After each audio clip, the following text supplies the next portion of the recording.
The Fifth Voyage of Sinbad the Sailor by Anonymous. All the troubles and calamities I had undergone could not cure me of my inclination to make new voyages. I therefore bought goods, departed with them for the best seaport, and there, that I might not be obliged to depend upon a captain, but have a ship at my own command, I remained till one was built on purpose, at my own charge. When the ship was ready, I went on board with my goods, but not having enough to load her, I agreed to take with me several merchants of different nations with their merchandise. We sailed with the first fair wind, and after a long navigation, the first place we touched at was a desert island, where we found the egg of a roc, equal in size to 274 that I formerly mentioned.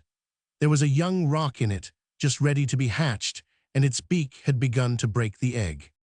The merchants who landed with me broke the egg with hatchets, and making a hole in it, pulled out the young roc piecemeal and roasted it.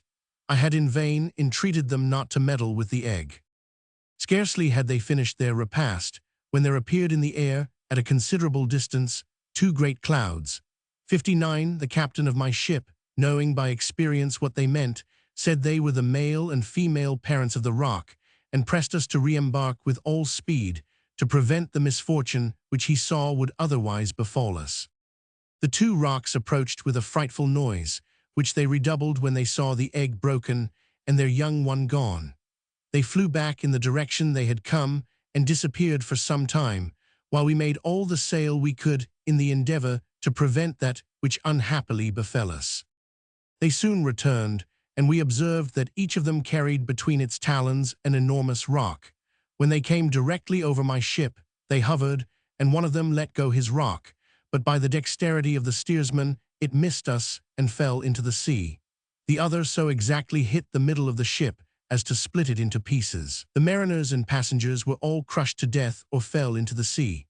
I myself was of the number of the latter, but as I came up again, I fortunately caught hold of a piece of the wreck, and swimming 275 sometimes with one hand and sometimes with the other, but always holding fast the plank, the wind and the tide favoring me, I came to an island and got safely ashore.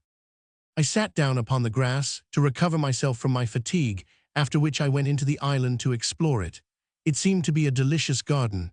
I found trees everywhere, some of them bearing green and others ripe fruits, and streams of fresh pure water.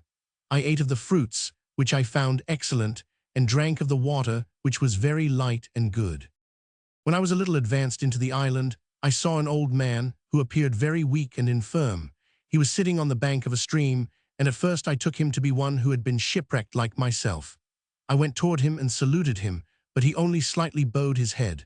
I asked him why he sat so still, but instead of answering me, he made a sign for me to take him upon my back and carry him over the brook. I believed him really to stand in need of my assistance, took him upon my back, and having carried him over, bade him get down, and for that end stooped, that he might get off with ease. But instead of doing so, which I laugh at every time I think of it, the old man, who to me appeared quite decrepit, threw his legs nimbly about my neck. He sat astride upon my shoulders and held my throat so tight that I thought he would have strangled me, and I fainted away. Notwithstanding my fainting, the ill-natured old fellow still kept his seat upon my neck. When I had recovered my breath, he thrust one of his feet against my side and struck me so rudely with the other that he forced me to rise up against my will. Having arisen 276, he made me carry him under the trees and forced me now and then to stop, that he might gather and eat fruit. He never left his seat all day, and when I lay down to rest at night, he laid himself down with me, still holding fast about my neck. Every morning he pinched me to make me awake, and afterward obliged me to get up and walk, and spurred me with his feet. One day I found several dry calabashes that had fallen from a tree. I took a large one, and after cleaning it, pressed into it some juice of grapes, which abounded in the island. Having filled the calabash, I put it by in a convenient place, and going thither again some days after, I tasted it, and found the wine so good that it gave me new vigor, and so exhilarated my spirits that I began to sing and dance as I carried my burden. The old man, perceiving the effect which this had upon me, and that I carried him with more ease than before, made me a sign to give him some of it. I handed him the calabash, and the liquor pleasing his palate, he drank it off. There being a considerable quantity of it, he soon began to sing, and to move about from side to side in his seat upon my shoulders, and by degrees to loosen his legs from about me. Finding that he did not press me as before, I threw him upon the ground, where he lay without motion.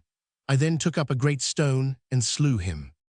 I was extremely glad to be thus freed forever from this troublesome fellow. I now walked toward the beach, where I met the crew of a ship that had cast anchor to take in water. They were surprised to see me, but more so at hearing the particulars of my adventures. "You fell," said they, "into the hands of the old man 277 of the sea, and are the first who ever escaped strangling by his malicious embraces. He never quitted those he had once made himself master of, till he had destroyed them, and he has made this island notorious by the number of men he has slain. They carried me with them to the captain, who received me with great kindness. He put out again to sea, and after some days' sail, we arrived at the harbor of a great city, the houses of which overhung the sea. One of the merchants, who had taken me into his friendship, invited me to go along with him. He gave me a large sack, and having recommended me to some people of the town, who used to gather coconuts, desired them to take me with them. "Go," said he, "follow them, and act as you see them do, but do not separate from them, otherwise you may endanger your life." Having thus spoken, he gave me provisions for the journey, and I went with them. We came to a thick forest of cocoa palms, 60 very lofty, with trunks so smooth that it was not possible to climb to the branches that bore the fruit. When we entered the forest, we saw a great number of apes of several sizes, who fled as soon as they perceived us, and climbed to the tops of the trees with amazing swiftness. The merchants with whom I was gathered stones and threw them at the apes on the trees. I did the same, and the apes, out of revenge, threw coconuts at us so fast and with such gestures as sufficiently testified their anger and resentment. We gathered up the coconuts, and from time to time threw stones to provoke the apes, 278, so that by this stratagem we filled our bags with coconuts. I thus gradually collected as many coconuts as produced me a considerable sum. Having laden our vessel with coconuts, we set sail and passed by the islands where pepper grows in great plenty. From thence we went to the Isle of Comary, where the best species of wood of aloes grows. I exchanged my coconuts in those 2 islands for pepper and wood of aloes, and went with other merchants pearl fishing. 61. I hired divers, who brought me up some that were very large and pure. I embarked in a vessel that happily arrived at Bassorah. From thence I returned to Baghdad, where I realized vast sums from my pepper, wood of aloes, and pearls. I gave the 10th of my gains in alms, as I had done upon my return from my other voyages, and rested from my fatigues.